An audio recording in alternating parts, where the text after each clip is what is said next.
Welcome to the Quantum Feedback Loop podcast. I'm your host, James Myers, and I also publish the Quantum Record. I was pleased to meet with Alec Koumjian, Head of Software Engineering of the Asteroid Institute.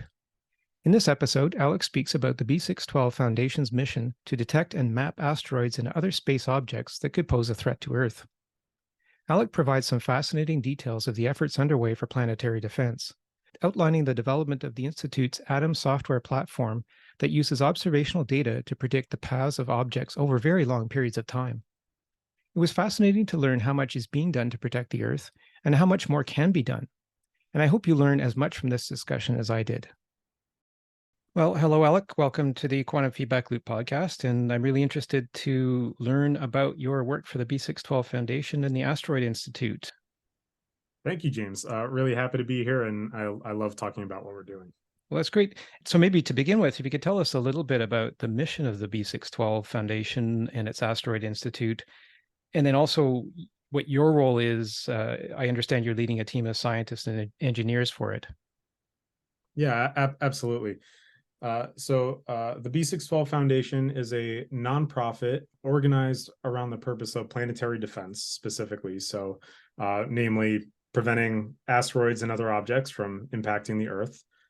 And the idea behind the program Asteroid Institute is to get together software engineers and researchers to develop the tools in order to accomplish that goal. And I understand that the Institute's program, the Asteroid Discovery and Analysis Mapping Program called ATOM, that's, I guess, an innovation of the Institute, is it? It's not has anybody else tried to do anything like this? So ATOM is the name of our kind of hosted compute platform. You know, it encompasses a variety of data sets and software services, and it's essentially the the umbrella under which we are trying to build out all the foundational pieces that we will need in order to achieve kind of the ultimate goal, which is this idea of this generating a map of the solar system, which is kind of what you need to do in order to know if there are objects heading your way. And so with this map, I guess to the extent that we have a really accurate map, we would know of potential threats to the Earth. Then I guess that leads to a question of how we defend the Earth from those threats. Yeah, so those are kind of the two sides of the coin, so to speak. Right. And B612, has broadly worked on topics on both those sides. And the Asteroid Institute, at the moment at least, is mostly focused on basically that discovery and tracking side of things. We already kind of collectively as a species largely know about many of the objects in the solar system, in particular, a lot of the very big ones. But there are still gaps in our knowledge there. And so we kind of have to take this holistic approach where, we're not just taking those known objects and trying to get a better understanding of where they're going to be, which is its own whole kind of problem. But then kind of more foundationally, out of the data sets, astronomical data sets that are out there, how do we extract the most knowledge out of those and discover the most objects so that we can then into the future try to predict where they're going to be. Interesting. And I want to talk a little bit about the science of that and what's involved in that. But I wonder first, just maybe if you could sort of position it for us in terms of how many objects are out there that we know about and how many are hitting the Earth regularly. And I ask this question because, I'm based in Toronto, and actually not too long ago, there was a rock from outer space that came and struck not too far from the city here. And so that kind of hit home literally, I guess. And so I'm wondering, I think a lot of these are small objects, right? Yeah. And so while I'm probably not the foremost expert on the ongoing statistics, but to kind of like paint a picture broadly, basically there are a variety of different populations of objects of different, mass and energy that they have. And everything from believe it or not, we are constantly being bombarded with micrometeors all the time, right? Like tiny molecular sized objects coming through our atmosphere and being studied and collected, all the way through things like the Chelyabinsk event, which was when a very large meteor exploded in the sky and shattered all of the windows, all of the glass in that area, to the kind of cataclysmic, popularly known dinosaur ending size objects, which my understanding is that, roughly over the history of the Earth, objects like that may have hit, every 50 to 150 million years or so. And so, we know about, we believe theoretically, basically are tracking all of the world ending size objects out there, and unless there was something very unusual to come, say, from out of the solar system. But then it's kind of, you get down in size, we know a smaller and smaller percentage of, say, things that have the energy that could cause serious damage for cities, or, and then smaller and smaller sizes. So, objects of various sizes do hit every now and then. I don't think we have to worry about anything world ending, but there are still objects out there that could have significant negative impact and world implication. And so we want to kind of complete from the, 60% of those objects we believe track to close to 100%. Mm-hmm. Interesting. And actually, you mentioned Chelyabinsk, which I guess was in 2011, I think, in Russia. That sounds correct. Yeah. Yep. Yeah. And that one, I guess, kind of came out of nowhere. There was no warning for it. And I guess to the extent that your project is to map the trajectory of these objects in space, we would have more warning of things like that. And I guess it was fortunate, I guess, that there was no loss of life, I don't think, in the Chelyabinsk incident, but it could easily happen. So it's an important project for sure. And interesting, actually, now that experiment, when was it, last year, the year before, with the asteroid deflection, that actually, the probe that they sent out to deflect it. So we actually, with this knowledge, I guess we can actually do something about it maybe now.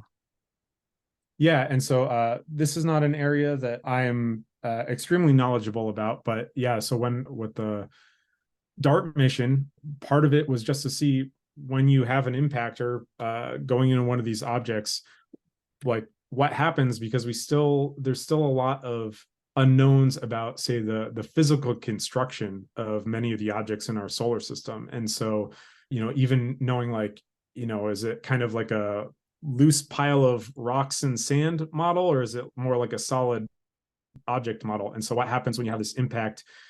Predicting what's going to happen is extremely difficult. And for, practically speaking, for preventing an impact long term, you need to be able to say with confidence where it's going to be years in the future. And you're trying to, your ability to change its velocity is very limited. And so what you aim for is a small change in velocity years in the future, in order to, just wholly avoid where the Earth was going to be at a particular moment in time. Yeah. So it's almost more about time than speed and location. Yeah, that's really interesting to think about that time dimension of it all. And I guess how far away some of these could be, but how just a very small change in direction over time could make all the difference. So yeah, really interesting. And so I wanted to maybe just start talking a little bit about the science and the complexities of this. And so I understand your education was both in computer science and physics. And I'm just wondering, what are some of the innovative way those two branches of science in particular are being brought to bear now, on this research and work? Yeah. And I think part of that, bringing those two areas together, is kind of largely the idea behind Asteroid Institute, which is that there are, with the scale of types of science that we are trying to do, you can't leave the algorithms that you are running, say, on your data sources, to just whatever works. You actually have to consider kind of core foundational computer science topics, like how efficient is the algorithm, right? We talk about, like, big O notation and complexity. And if you were running this software in a way where it has to, the number of calculations that it has to perform, they can balloon very quickly. And so the computer science end of things is looking at those with kind of some very foundational ideas behind computer science, and how you can do things more efficiently. Are there data structures that will kind of fundamentally change how you do the science? And then, of course, on the physics side, there's all sorts of tools that we use, whether it's like propagating where an object is going to be in time, or doing fitting an orbit based off of observations, uh, there are many shortcuts, right? There's numerical shortcuts and analytical shortcuts, and a lot of the time you can write software that looks good, but what it's producing is maybe like non-physical or non-real on the other side. And so in everything we do, you're looking at it from the perspective of generating results that are real physical models. I can imagine so many calculations would be involved with all of these sort of interacting bodies in space, and gravitational interactions and all of this. And so the team of the group that you're leading, I guess, would involve people from a number of different disciplines, like maybe astronomy. And can you give us a sense of sort of the range of knowledge that's being brought to bear on this question? Yeah, absolutely. So we have a wonderful but small team at Asteroid Institute. So there are essentially, not to bucket people too much, but we have 3 software engineers, not including myself, and then we have a research scientist. So those software engineers are Kathleen Kiker, Nate Tellis, and Spencer Nelson. And then we have Joachim Moyens, he's our researcher at the University of Washington. And then there's myself, and then we also have a handful of volunteers who very dedicated volunteers who help us with a variety of projects as well. And so that expertise it ranges from people who have worked at telescopes, or for defense companies, or just in the case of say myself, just like hobbyists in terms of as far as the astronomy goes. And then you have like Joachim Moyens, who's our researcher, who's coming from the Dirac Institute at University of Washington, where they do kind of the very heavy astronomy and computation. But we are a team where we are, all trying to wear various hats, I guess, trying to be interdisciplinary in that approach. We're not heavily segmented into our areas of expertise. It's very collaborative. And what are some of the practical hurdles that you're working on to overcome in reaching the goals of the Atom project, and more generally planetary defense? Like, what are some of the biggest hurdles in that whole project? Sure. Well, some of them unsurprisingly have to do with data. So first we need to discover the objects, and that involves collecting as much data as we can. So right now, Atom has a catalog of moving point sources. These are detections of light in the sky that are likely to be from moving objects. So this is already data sets that have filtered out all the static sources, all the stars, basically. And that comes from a variety of different sources, right? It comes from telescopic archives like NOIR Source Catalog. It comes from active surveys like the Zwicky Transient Facility. And so some of the challenges that we have are just like practical software engineering issues, right? Like in getting in all these data sets, not all these systems are set up for kind of bulk retrieval of that data. We work closely with those other organizations to absorb them. There's making sure they're accurate, right? We've had to identify issues like observations being marked, say, at the beginnings of exposures instead of like the more technically correct middle of an exposure time, and that makes a big difference when you're trying to precisely locate the position and time of an object. So there's challenges like that, kind of like data engineering challenges. There are algorithmic ones. So we have a discovery algorithm called Thor, which I'd love to talk about more. Sure. And one of the things we are doing is adapting it better to orbits of near Earth objects, since obviously that's of concern to us. And part of the problem is that the way those objects move and the shape of their orbits are they're nonlinear. They're more curved when we look at them, and this causes the way that Thor works to essentially it requires a lot more computational resources in order to kind of try to pull those out and discover them.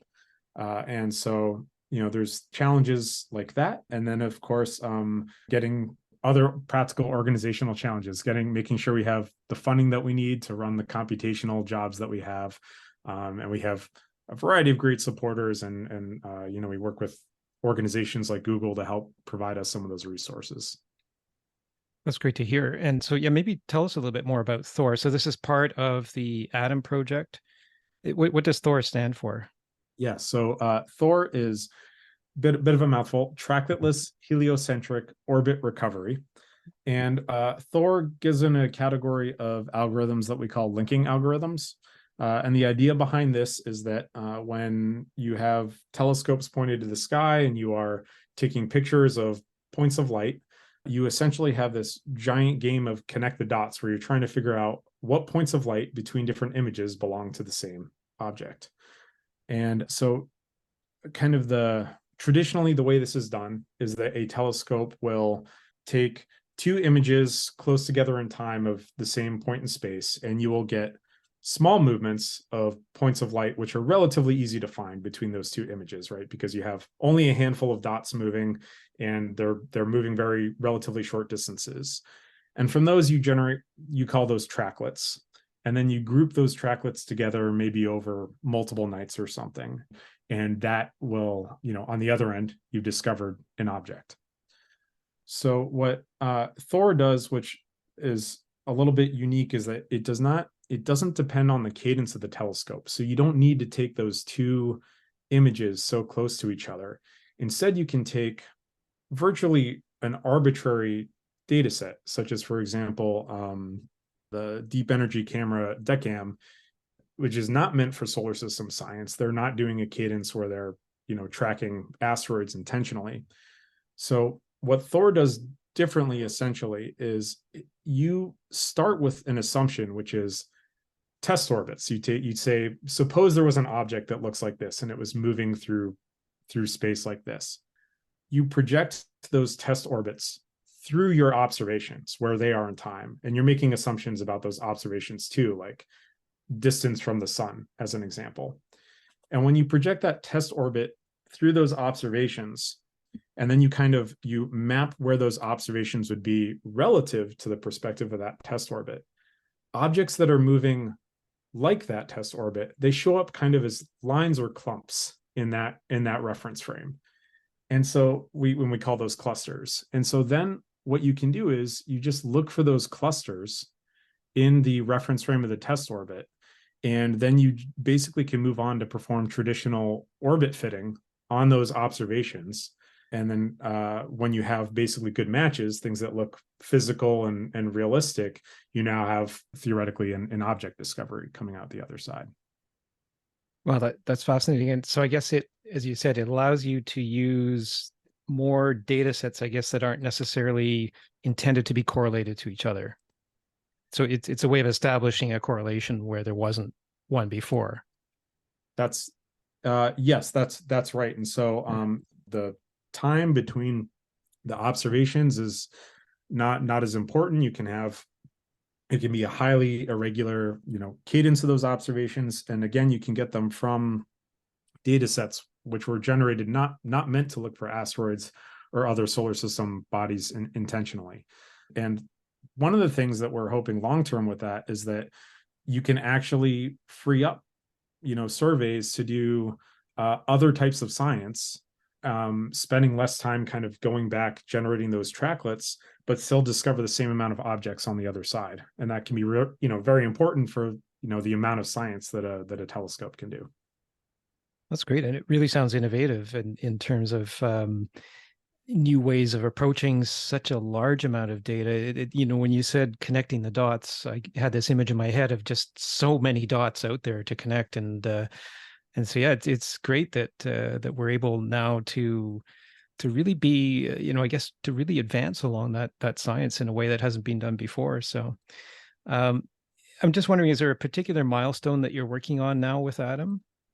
Yes, absolutely. And it relates to Thor, and I'm personally very excited about it. So in the past couple of years, Joachim Moyens and the University of Washington and Asteroid Institute, they came out with the paper on Thor. And then shortly after that, we ran Thor on a small subsample, a 30-day window of that NOIR source catalog data set, and discovered 104 asteroids out of it. And so since that time, we've been basically getting ready to gear that up. And so this past year, we've been working on some other foundational pieces, namely a service called Recovery, which I can talk about too, which we use as kind of a sub component of Thor. But now what we are doing is getting ready to run Thor on the remaining 99.8% of that Noir Lab source catalog. So that has involved making it more efficient and robust to errors, and developing the tools that we need to kind of scale up on lots of machines in the cloud and perform a lot of computations. Well, and how long do you think that 98% or 99% of the catalog would take? Well, that all depends on how many simultaneous cores that we have running the job. The great news is that it's highly parallel, right? So every test orbit that you're sending through the sky can be run as its own process on its own machine, basically.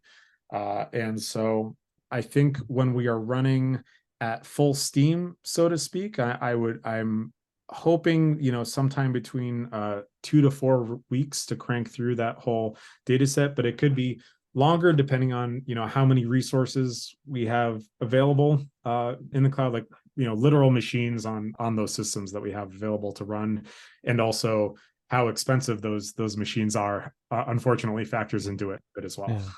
Yeah, that's always the case, I guess. And I guess to get a sense of the amount of data that you're looking at, obviously you've indicated it's a large amount of data from many different sources. Are you looking primarily just in the solar system, or are you also looking outside the solar system? Well, so there's kind of a few ways of looking at that. So our ability to look for certain objects, I mean, it's within the solar system, and what we can find is first limited by the limiting magnitude of the source data sets, right? Like the source telescopes, which in some cases is quite good, again, because we're looking through even non-traditional solar system data sets like from DECAM. But in terms of what we find is also largely going to depend on those test orbits that we run through the system. And so I don't believe we will be sending through too many test orbits that would be, it's really just the range is the scope of the space of test orbits that is likely to exist within our solar system. But there's always kind of interesting room to say run through some highly unique and unusual orbits and kind of see what comes out the other side. Mm-hmm. And are you partnering with any other institutions? Like you mentioned the University of Washington, I think. Are there other institutions that are involved in this project? Yeah, so I mean, we have University of Washington. We have the specific research program through. We are not for this specific. Well, so for the Noir Lab source catalog, obviously we are working with them to the extent that they've been very good at helping us collect that data for us to use it in our systems. Similarly, all the other organizations that we get our data from, whether it's ZTF, we've been working with Atlas program out of University of Hawaii, which is a bunch of different telescopes, SkyMapper, folks at Catalina. So these are all different organizations, mostly telescopes, that surveys that we've worked with, and people that have graciously helped us with even providing like custom exports of their data in order for us to ingest it. Google has been a great partner. They've helped us not just in terms of making compute resources available to us, but providing a lot of technical guidance. And we've held events where we meet up with folks at Google and talk about the various problems and kind of variety of different services and ways that we can expand our initial goals with what they have available. And then we also work with organizations like the Minor Planet Center, which is, for those not familiar, is like the clearinghouse of objects in the solar system. So when someone discovers a potential new object, they will submit it to the MPC, and they will essentially verify and do a bunch of other things to maintain that list of known objects. And so we've worked with them as both a submitter and when we found odd discrepancies in data sets that have working to correct problems like that, and they've been a great group to work with. And so you mentioned pre-covery. So maybe if you could just talk about that. And then I wanted to ask maybe a little bit about machine learning. So maybe just start with pre-covery. Yeah. Uh, so the idea behind recovery is that typically you have an object you're already thinking about, or many objects, and you would like to know if there are additional observations out there for this object. And the reason you would want to find additional observations is that when you have more observations of an object, you can now basically generate a more precise orbit, for a more accurate orbit, I should say, which can make a huge difference in terms of where it is, and especially for concerns such as planetary defense. And so, there are many institutions that kind of they've have their own versions of recovery, and there are other public recovery services available where you can take an orbit and basically get back a bunch of candidate images that may or may not contain a point source of the object in question. Adam's version of recovery is a little bit is unique in the sense that so first thing is that, and this is available for people to use, they can go on our website and either look up a known object or put in a theoretical orbit of something, and they can scan the roughly 5.3 billion point source observations that we have for that. And then what we do is we are able to actually, in just minutes, produce back not just the potential images, the potential exposures, but actual point sources that may belong to that object. So typically what you would do is, after getting your list of candidate images, you would then have to kind of scan through that and say, oh, where would my object be in this image? And is there a point source there? And what we're doing is we're essentially doing that for you. And we're saying, this is where it was predicted to be. Here's even the predicted velocity. So you can say like, oh, does the trail match up with what I'm looking for? And so that's recovery. And it doesn't have to be before the discovery, which recovery implies. It can actually be more recently. So there's an example recently. Other folks at University of Washington and Vera Rubin Telescope, they used a different linking algorithm called HelioLink against the Atlas dataset, and they discovered a potentially hazardous asteroid with it. And then we were able to then take that new object and run it through our recovery service, and we found a bunch of new observations from ZTF in just a couple minutes. So that's kind of an example of what you might use recovery for. That's really interesting. And so can the public go on and submit observations as well as other scientists? Yeah, so anyone can go on our website. We have basically a website demo version of recovery where you can go in. We make it convenient to say search the small bodies node for, say, like a named object, or you can just put in the orbital elements by hand if you want, if there's something different that you want to look for, and run it through that recovery service. And then you'll get a page that has nice cutouts of all the different observations it found.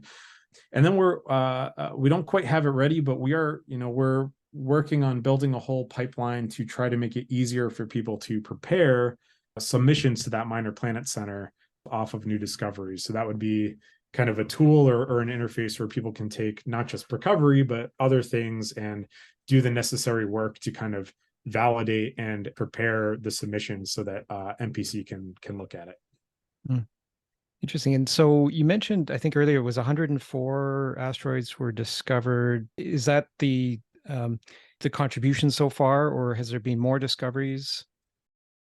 So let me think. So from Thor specifically, that's the main submitted contribution so far. Thor was also run against the ZTF data set in order to basically do a completeness comparison, because ZTF does discover asteroids. And so Thor was kind of run against that to see, head to head, how many could it recover out of that.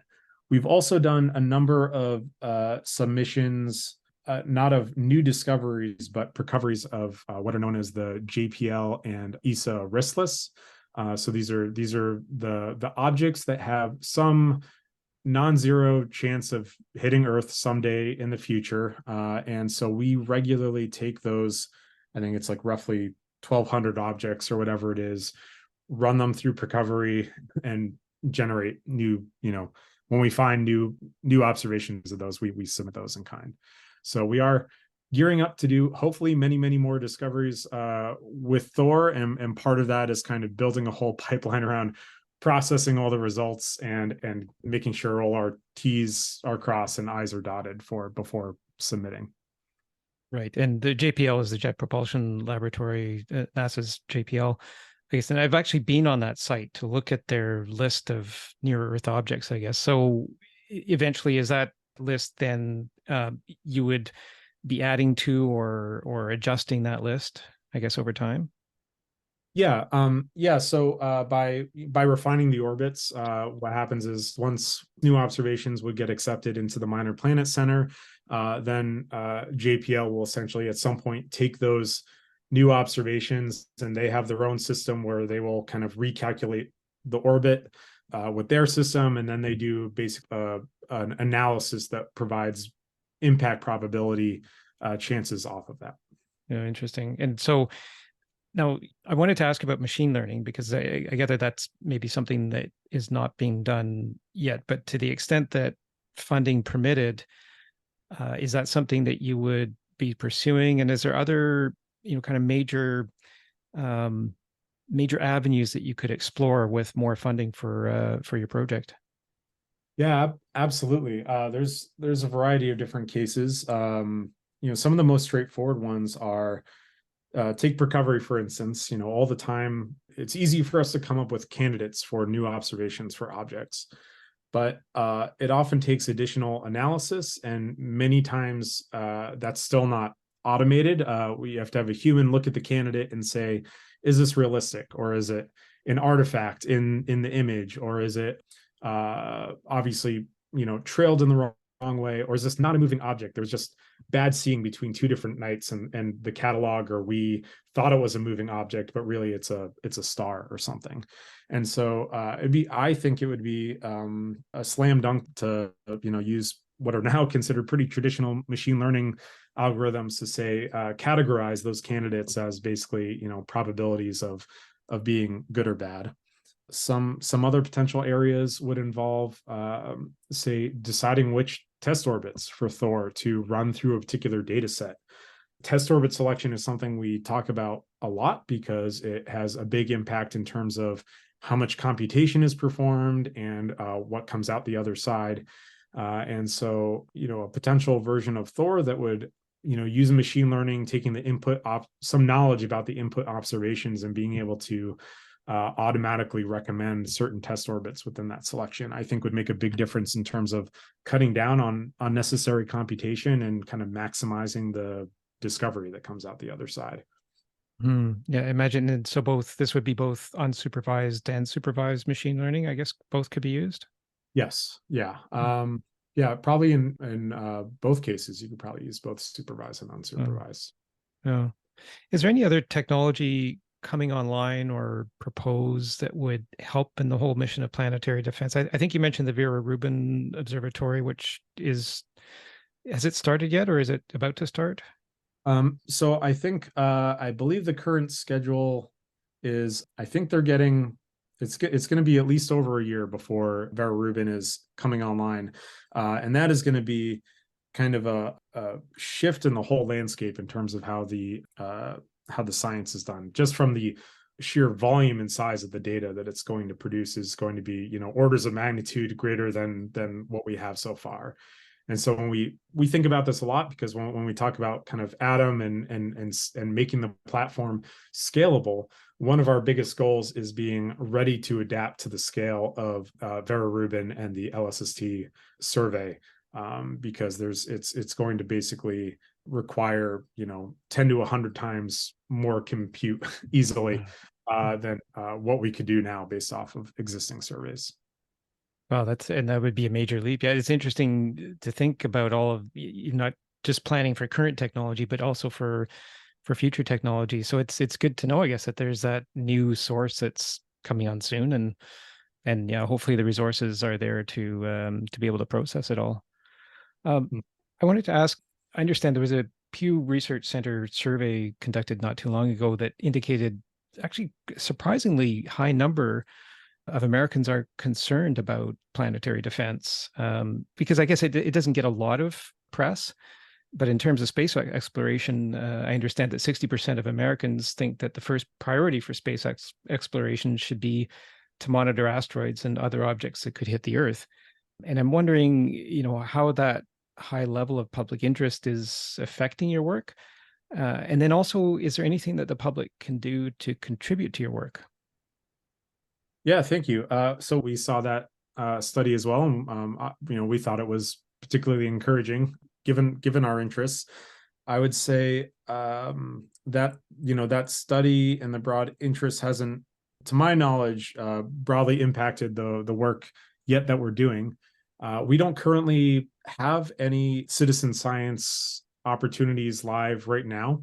It's definitely something we would like to get involved with, aside from the fact that, if there are people out there who are maybe more software inclined, we do welcome volunteers to kind of join us and work on we have a variety of open source libraries that we develop, and we very much welcome help and contribution for those. And then we hope that just, broadly the public support for our mission encourages other people and groups and organizations to get involved in terms of funding ours and other programs to try to make this a more or less solved problem, because it is tractable, and we think that if with enough support that we can build essentially that map of the solar system and keep it continuously updated and have a lot more knowledge about what's out there, and prevent any potentially hazardous impacts. And B612 does accept donations from the public, so I guess we can encourage any members of the public who are interested to contribute financially as well as with their time if they have. We would love both. Yeah. Well, that's great. Listen, we would love to follow up on the work that you're doing and just to see how it develops over time. It'd be really interesting to share the story with the public, and hopefully some good news. I think it sounds like you're really tying together so much in a very innovative and pioneering way that something definitely good will come from it. And so we'd like to be there and really understand what it is and let people know. I think it's good, with so many people interested in planetary defense, it'd be good to show them that there are good groups of people like your group who are working on the problem very diligently. So that's great news, and we really appreciate your time sharing the story. Well, thank you so much, and yeah, we hope to continue to be hard at work so that we have some really interesting and exciting things to share with folks. And indeed, and we all hope that your mission of defense produces great results, because we all depend on it. So, well, thank you very much, Alec. It's been great speaking to you, and we'll look forward to following up with you in due course. All right, thank you very much, James. Glad to be here. Our thanks go to today's guest and to you for listening to the Quantum Feedback Loop. Please subscribe to this podcast wherever you get your podcasts, and don't forget to check out the Quantum Record at thequantumrecord.com. The Quantum Record is a monthly journal of philosophy, science, technology, and time, where you'll find the latest developments in our rapidly evolving technological world.